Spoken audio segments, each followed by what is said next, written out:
The day before our engagement, my rich second-generation girlfriend Grace Han was absent-minded while shopping with me, drifting along as if her thoughts were somewhere far away. Trying to please her, I bought a 6-yuan fried chicken cutlet from a street stall and held it up to her mouth with a smile, but she knocked it to the ground in fury.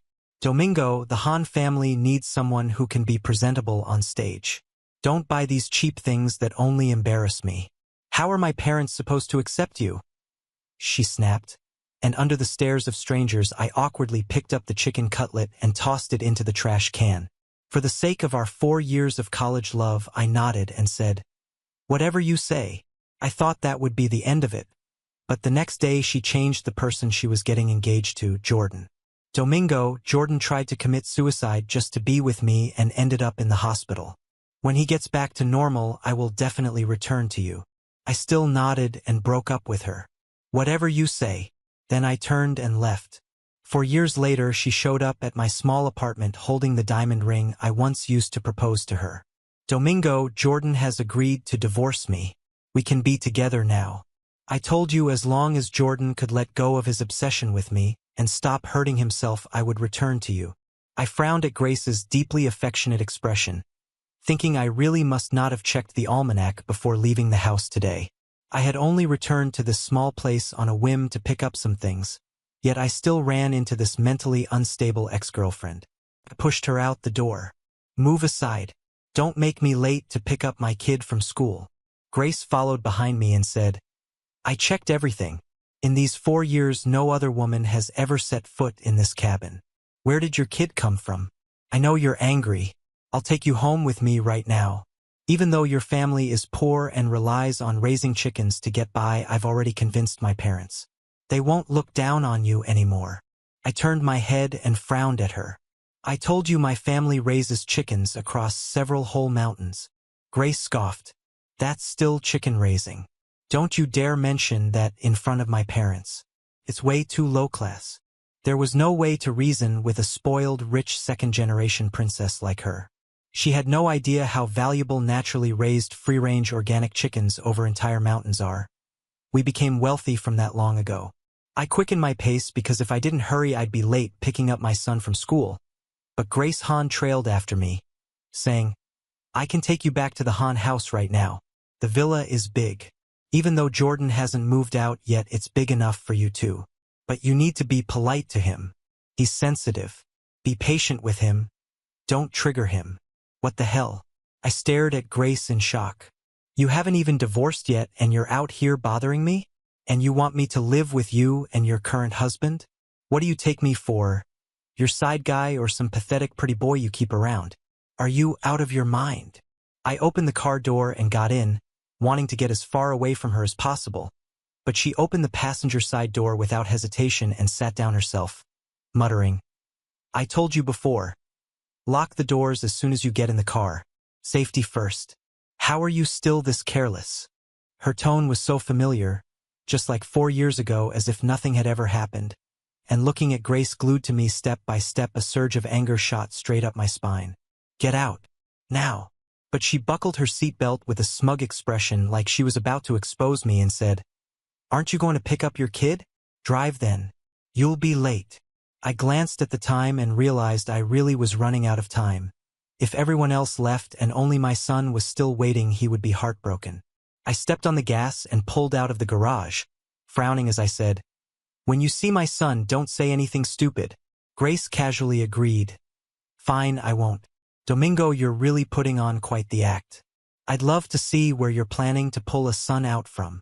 Driving, I forced myself to calm down, and stopped at a red light. I looked at the crowded traffic ahead and asked quietly, "Grace, why do you think after 4 years, I would still be waiting for you?"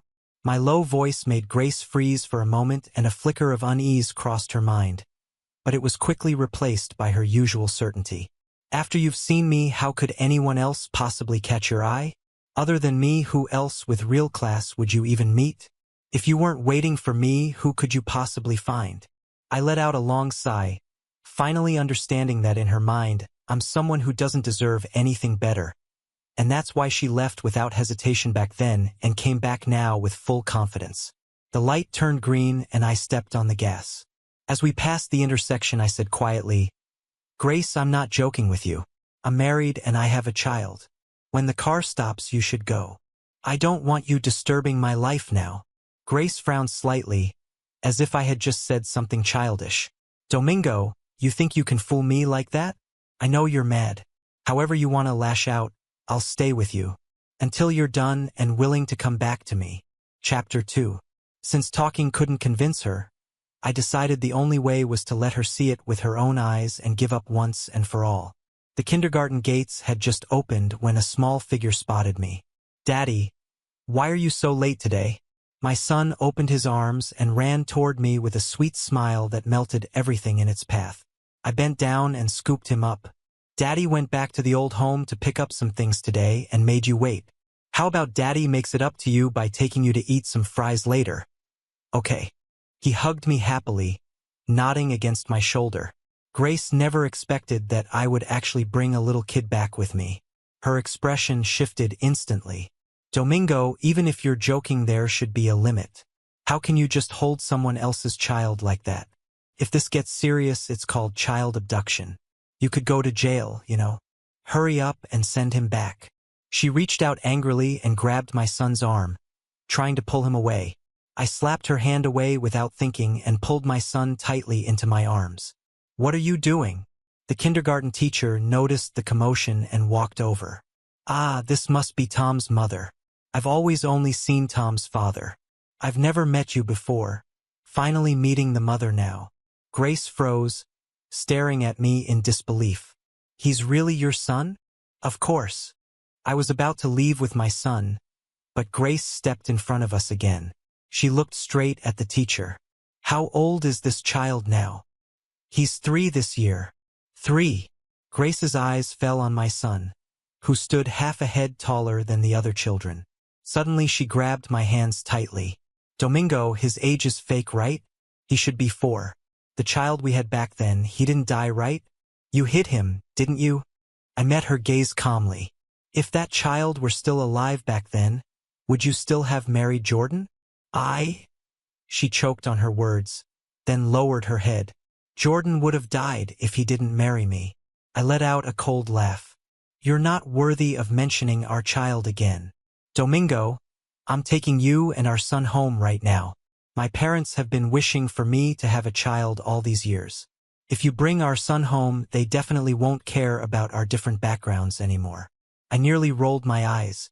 "Who wants to go back with you?" I said, "He's not your child. Do you not understand human language?" "Domingo, stop making trouble. I will never allow the bloodline of the Han family to be left wandering outside. Why didn't you tell me earlier?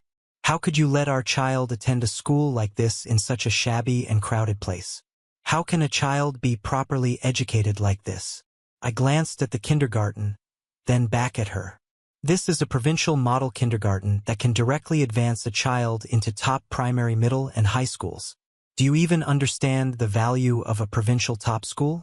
It's far better than that so-called noble school of yours where kids just waste time. I specifically had Sabine transfer my son here because I didn't want him picking up the arrogance and entitlement of those spoiled rich kids. I shook my head.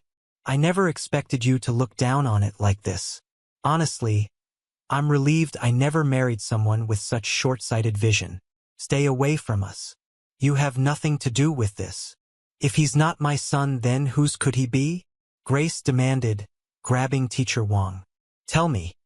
The mother listed in the child's file. "Who is it?" Because I didn't want to reveal our identity, the mother field had never been filled in.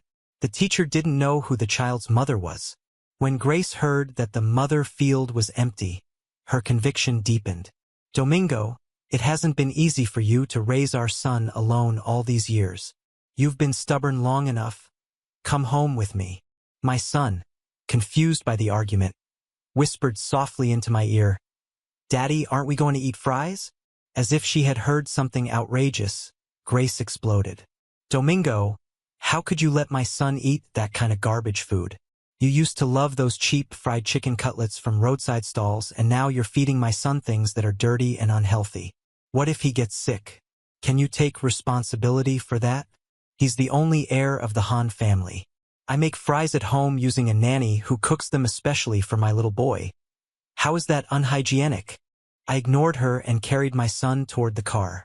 But Grace stepped in front of the door. Don't sit in that broken car of yours. My son shouldn't be wronged like that. To avoid attracting attention, I had deliberately chosen a modest, ordinary-looking car. It wasn't luxurious, but the back seat had been completely remodeled to be the safest and most comfortable for my son. If Grace had even taken one glance inside the back seat just now, she would have seen everything clearly. She would have noticed that I had a child, that I had arranged the seat carefully, that every corner was padded and secured, that I protected him well.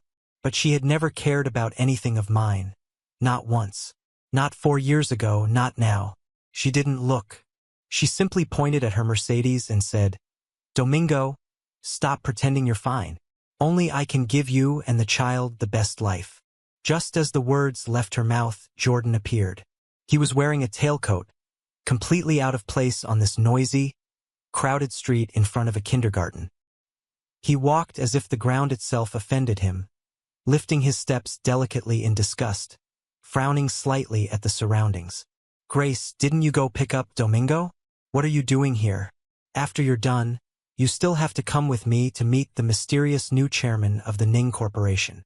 The moment Grace saw him, her expression softened. Her voice turned gentle. "I remember, Jordan. Don't worry, I won't forget your matters. Domingo has a little situation to deal with here. I'll go with you afterward to meet Sabine. You're so handsome and charming. She'll definitely like you and agree to marry you, becoming Sabine Ning's husband. The Ning family is the #1 family in a city. They're much more powerful than our Han family. Jordan, you'll definitely be happy. I'll settle things quickly. Wait for me. All right?" For a second, I froze. Their conversation felt absurd. Were they really talking about what I thought they were? Jordan supporting Grace in finding her ex-boyfriend, and Grace helping Jordan find a new partner. And the key point was, this Sabine. Don't tell me they were talking about my wife. Chapter 3. My expression grew complicated as I looked at Jordan. This guy really had it out for me. He straightened his collar smugly and said proudly, "I mean, I'm just way too charming." But when he turned and saw me holding a child, he let out a sharp shriek. "Domingo, this kid is—" Grace panicked and rushed to explain. "He's my son. Jordan, let me explain." It was as if Jordan had been struck by lightning. He staggered slightly and clutched his chest dramatically. "Grace, you had a child with him behind my back? You could have abandoned me back then. But why did you betray me? You never touched me all this time. Was it all because of this father and son?" Seeing him look so devastated, Grace hurried to comfort him. "Jordan, it's not what you think. It was before we got married. You know, I had a premature baby with him. He was terrified of being poor and losing me, so he secretly hid the child to tie me to him. I only found out today. Jordan, don't lower yourself to her level. Okay?" Jordan pointed at me, eyes red with what looked like anguish. "Domingo, how shameless can you be? You actually hid Grace's child all these years. Do you even have a conscience?" My son didn't understand the meaning behind those words, but he understood the tone. He knew Jordan was scolding me. He lifted his tiny finger, pointed it straight at Jordan's nose, and shouted fiercely, "You bad guy! Why are you yelling at Daddy? You're awful." Jordan's face twisted instantly. He raised his hand to strike the child. I reacted without thinking. With my son in one arm, I spun and caught Jordan's wrist midair. My voice turned cold. "Try laying one finger on my son." Grace grabbed my arm anxiously. "Domingo, let go of Jordan. He didn't mean it. It's your fault for hiding the child from him all this time." How could he not be angry? She could say whatever she wanted about me. I didn't care. But no one was allowed to touch my son. I released Jordan's wrist only to slap him across the face, harder than necessary. The sound rang out sharply in the air. I looked at Grace and said coldly, "Control your man. If he dares hurt my son again, I'll make him pay 1,000-fold." "You hit me?" Jordan shrieked, holding his cheek. I'm still the man of the Han family. Grace Han is the current general manager of the Han Group. One move from her and you'd be crushed. Don't think having her son means anything. The Han family still won't accept you. Even if I leave, the next master of the Han family definitely won't be you. I let out a cold snort. Only Jordan cared about that kind of title. Ha! What kind of stupid Han family master? A dog wouldn't even want that. You called me a dog? Jordan wrapped an arm around Grace's shoulder and glared venomously at my son. Grace, look at Domingo now. What can the kid possibly learn by staying with him? You need to take the child back to the Han family for proper upbringing. Grace frowned, staring at me as if I were the unreasonable one. Jordan is right. Give me my son. I can give him the best life. Don't even think about it. The moment I saw the two of them about to move, I didn't hesitate. I grabbed my child and ran toward the kindergarten entrance. As I ran, I pulled out my phone and called Sabine. Sabine, someone is trying to take our son. I'm at the kindergarten entrance. Come right now, bring people. Behind me, Grace chased after us, shouting, Domingo, he's also my son. He must return with me to the Han family. Chapter 4. The commotion quickly drew a crowd. Parents, teachers, passers-by. Everyone surrounded the kindergarten entrance and turned to look. Someone recognized Grace almost immediately. Isn't that President Han? The female CEO of Maple Leaf Group. And the man next to her must be her husband. I've seen him on the news. No wonder we've never seen the kid's mother. So he's an illegitimate child after all. President Han clearly has a husband, and this guy still insists on being the homewrecker. Shameless. People like them actually go to the same school as our kids. It's humiliating. Yeah, what if they set a bad example for our children? Teachers, expel them immediately. We can't let our kids go to school with people like that. The shouting grew louder, wave after wave of voices demanding we be thrown out. I raised my voice over the noise. He isn't Grace's son. She and I have long-cut ties. She's trying to take my child away. Please, someone help me. If you don't believe me, I can call the police and let them decide. Jordan sneered, his eyes full of mockery. Ha! Aren't you just trying to use your son to cling to Grace? Your plan failed, so now you're panicking. Grace is only taking back her own son. Filing a false police report is punishable, you know. The people who had been about to call the police slowly lowered their phones when they heard that. Seeing this, I had no choice but to call the police myself. But Grace suddenly reached out to grab my son. In the chaos, my phone slipped from my hand and fell to the ground as I held my child tightly. Jordan stepped on my phone and crushed it, then swung his fist hard at my head. A sharp pain exploded inside my skull. At the very last second, I curled up in a corner with my child locked in my arms.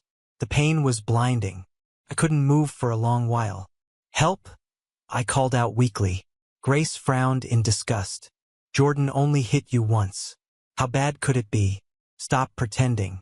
So many people are watching. Don't you feel embarrassed? My head spun violently. I wanted to defend myself, but no words would come out. Jordan must have been wearing something hard on his finger.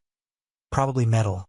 All I could do was cling to the railing beside me, shielding my son with every bit of strength I had left. Through the haze and ringing in my ears, I finally heard a familiar voice. Domi, son, I'm here.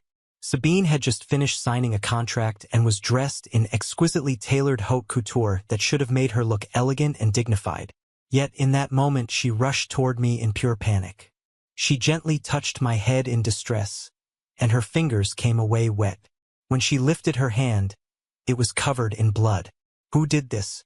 Sabine roared, fury blazing in her eyes as she scanned the crowd and immediately locked onto Grace and Jordan. She grabbed Grace and yanked her forward. How dare you hurt Domingo? You must be tired of living. Grace was shoved against the wall and Sabine slapped her hard across the face. Grace had meant to fight back, but the instant she clearly saw Sabine's face, she froze and slowly lowered her hand. Chairwoman Ning, why are you here? Jordan was startled and threw a punch towards Sabine. Let go. Where did this shrew come from, daring to touch Grace? Do you even know who Grace is? She could crush you with a flick of her wrist. But the aggressive Jordan was instantly blocked by Sabine's bodyguards. The line of well-trained men formed a human wall, and his arrogance vanished at once. I saw him discreetly remove something from his hand. Sabine noticed it too, the subtle movement as he slipped it into his pocket, and she immediately understood what the weapon was. You're the one who hurt Domi. She walked toward him with unmistakable murderous intent. He was restrained by several bodyguards, his legs trembling uncontrollably. He wanted to run, but he couldn't move an inch. Grace hurried to stand in front of him. Domingo hit himself. It has nothing to do with Jordan. Jordan quickly added, guiltily, exactly. He ran into something on his own. Don't you dare frame me. Someone in the crowd shouted, Who do you think you are? Laying hands on our President Han. Apologize right now or we'll drive you out of a city. Jordan. Shut up. Grace snapped, then glanced cautiously at Sabine. Chairwoman Ning, what is your relationship with Domingo? Chairwoman Ning, you're the Sabine Ning? Jordan's voice trembled. Chairwoman Ning, why are you here? We were actually planning to visit you tonight. He looked at Sabine, then at me, disbelief twisting his face. He muttered, Sabine is Chairwoman Ning. Impossible. Isn't she single? Why would she stand up for Domingo? As if grasping at his last hope, Jordan suddenly pointed at me. Chairwoman Ning, you don't know yet, do you? This man's child belongs to Grace. He's a liar. Please don't fall for it. Sabine's voice turned icy. 2 idiots. And you dare try to steal my son. I tugged weakly at her hand. Sabine. Come here. I can't hold on anymore. She stopped wasting time on them. With the help of her bodyguards, she hurried me and my son into the car. Then she pointed at Jordan's pocket. Take whatever he has in there and hand it over to the police. Charge him with intentional assault. Grace was still in shock. When she saw the bodyguards reaching into Jordan's pocket, she stepped forward to stop them, even though she didn't know what he was hiding. But they didn't hesitate. In just a couple of moves, they shoved her aside. Jordan's legs shook violently. So many people had witnessed the chaos, and quite a few had recorded everything. They all saw him hit me. If the thing in his pocket fell into Sabine's hands, he would be finished. Suddenly he broke free and sprinted away. Grace gasped and, afraid he might get hurt, ran after him. The bodyguards gave chase. In the struggle, a steel knuckle duster slipped out and clattered onto the ground. The sharp metallic sound rang out clearly. Grace stood frozen where she was. As my face grew paler and paler, Sabine stopped caring about anything else. Forget everything, head to the hospital first. With her command, the car sped off. Behind us, Grace stared blankly at the blood-stained knuckle duster lying on the ground. You used this to hit Domingo's head. Grace's voice trembled as she stared at the steel knuckle duster. Jordan stammered. I was doing it for the Han family's child. Who knew he? He cut himself off abruptly as something seemed to click in his mind. What if that kid is a bastard? If he's Sabine's child, doesn't that mean you and Domingo were still together when they started seeing each other? Grace, Domingo betrayed you. Grace's brows drew together tightly. She grabbed Jordan's arms and shook him as if trying to wake him from a nightmare. No, Domingo wouldn't betray me. He wouldn't. Like someone possessed, Grace drove wildly toward the hospital. My head wound was wrapped tightly as I lay on the bed. Sabine had gone to speak with the doctors, and her bodyguards stood firmly at the ward door, blocking the entrance. The questions Grace had rushed here to ask died on her lips the moment she saw me lying there. How are you? I looked at her coldly. Are you blind? She bit her lip. Jordan really went too far this time. He knows he was wrong. Don't hold it against him. I let out a hollow laugh. I was beaten until my head was covered in blood. And I'm not supposed to hold it against him? Sabine's voice cut in, sharp as ice. If he doesn't care, I do. She looked at Grace with undisguised contempt. Since you love him so much, you can take my revenge alongside him. Get out. Hearing Sabine threaten revenge on Jordan, Grace panicked. She hurriedly tried to explain. Domi, Jordan and I are only like brother and sister. I don't love him. The one I've always loved is you. I forced myself to meet her eyes. Grace, you're ridiculous. If you don't love him, why do you fuss over him constantly and even marry him? You claim you loved me, yet you abandoned me before the engagement and married someone else. And now you suddenly come back 4 years later. Grace, even the Olympics are held once in 4 years, and then you remember me? You call that love? Her face darkened. And how much better are you? At least I told you openly. What about you? When did you start hooking up with her? The slap came fast and hard. Sabine's hand struck Grace's face with a crisp sound. Say one more word of nonsense and I'll ruin you right here. Grace covered her bleeding cheek and screamed. I hit the mark, didn't I? Otherwise, how could you two have such a big child? Even after 4 years, she could still throw that kind of filth at me. I closed my eyes, exhausted. Sabine, I don't want to see her or hear her anymore. The bodyguards immediately dragged Grace out. When Sabine returned, there was a violent chill in her expression, but her voice softened as she sat beside me. Don't waste your energy on people like her. I nodded faintly, and my thoughts drifted back to the first time I met Sabine. It had all started because of her billionaire father, who adored countryside farmhouses. After he discovered my dad, a brilliant, almost legendary livestock breeder, the two men instantly became friends. Soon their entire family became frequent visitors to our home. After Grace abandoned me, the normally cold and distant Sabine changed. She stayed by my side, her warmth and care slowly piecing together the ruins of my broken heart. Before long, our families arranged our marriage. Sabine, for the rest of my life, you are the only one who moves my heart. In the business world, she was a powerful and decisive CEO, but in everyday life she would sit with me at roadside food stalls without a hint of complaint. After Grace returned, Jordan no longer mentioned divorce. Not only had he lost Sabine Ning, the ideal next, better option, he had also completely offended the Ning family. There was no way he would give up the Han family, his safe harbor. Grace, Sabine definitely won't tolerate me. Without you, how am I supposed to survive? Can you really bear to see me homeless? Grace's voice turned cold. I'll give you everything you deserve from a separation. If you want this villa, I can give it to you too. I'm leaving. She went upstairs to pack. Jordan burst into tears and wrapped his arms around her from behind. Grace, if you insist on bringing Domingo back, I can accept him, even his child. Domingo refused to return to you before because he must have been worried about the child. He got together with Sabine not long after leaving you. How deep could their feelings be? His family is so poor. How could the Ning family possibly accept him wholeheartedly? As long as you accept his child, he'll definitely still like you. I don't want to separate from you. The 4 of us can live together just fine. Domingo loves you so much, he'll definitely agree. Grace's hands stilled over the suitcase. She hesitated, then slowly turned to look at him. Really? Jordan nodded pitifully. As long as I can live with you, I can accept anything. Emotion flooded her face as she hugged him tightly. Jordan, you're right. I'll go bring Domingo back right now. As she hurried out in excitement, the gentle smile on Jordan's face gradually twisted into something cold. Grace, it's been 4 years and you still don't have me in your heart. Why? If you won't give me love, then give me all the family assets. I did not let Sabine suppress the Han family. The rise and fall of a corporation affects far more than just one household. There are countless employees whose livelihoods depend on it. I am just a small person. I don't want to accumulate that kind of karma. A family like the Han family will fall sooner or later.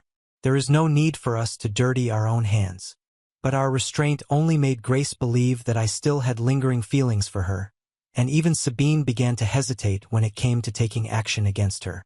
Domingo! Jordan has nowhere to go right now, so I can't divorce him yet. Grace shouted from outside the villa gate, blocked firmly by the bodyguards. But he said he's willing to accept you and me being together. It was as if she had made some enormous decision. She clenched her teeth and screamed, even if the child is yours and Sabine's, Jordan and I can accept him. I can be the child's mother. I know Sabine must be using money to force you to stay with her. You still love me. Come back to me.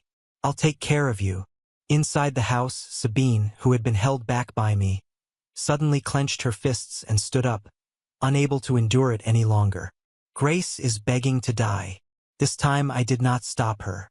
I had never planned to be someone who allowed others to trample over him without end. She came to our door to bully us. Why should we tolerate it? Grace left limping, her nose bruised, her face swollen, blood staining the corner of her lips. Sabine's voice was cold as ice. If you dare pester Domingo again, it won't just be you who gets hurt.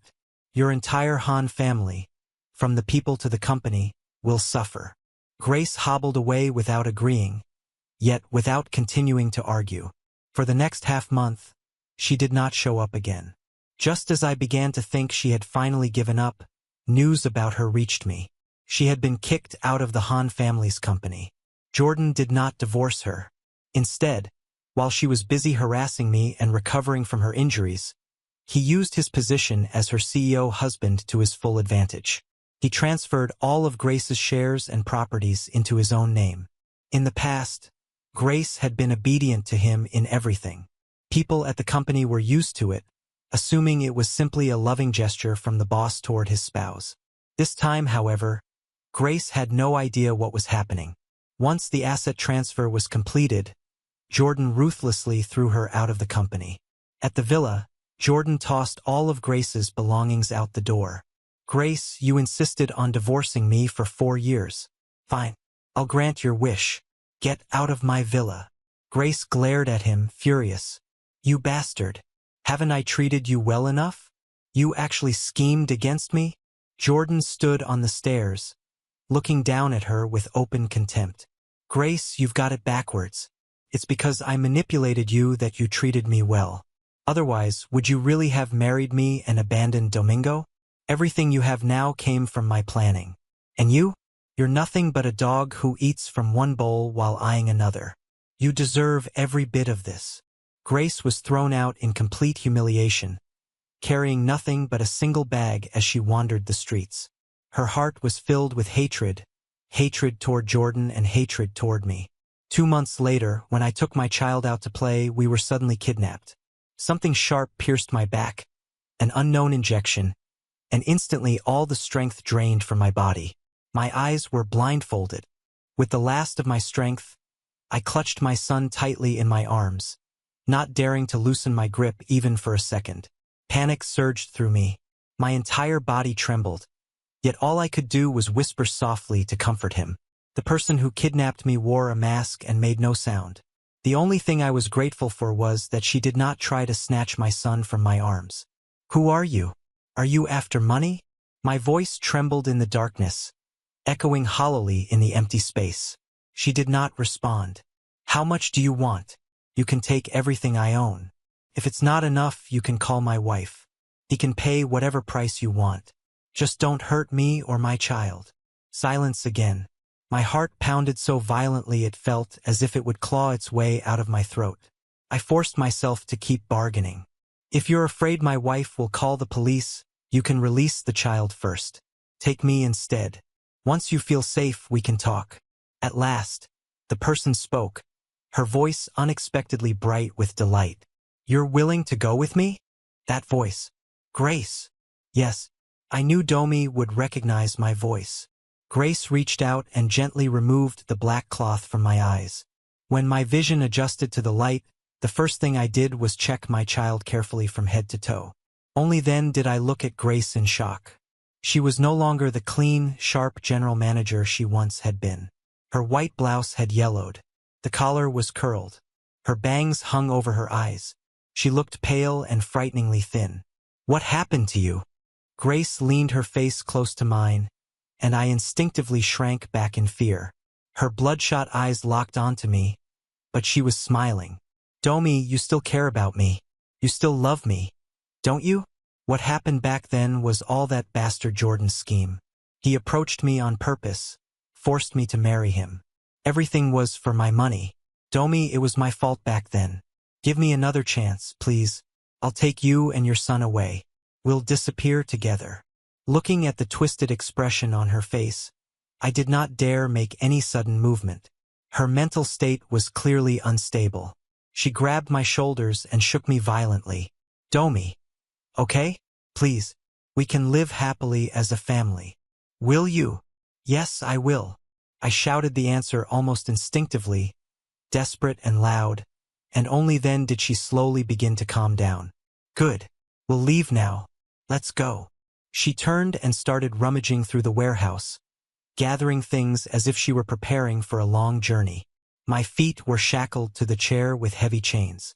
While she wasn't looking, I slipped my necklace off, tossed it onto the ground, and crushed it beneath my foot, activating the tracker hidden inside.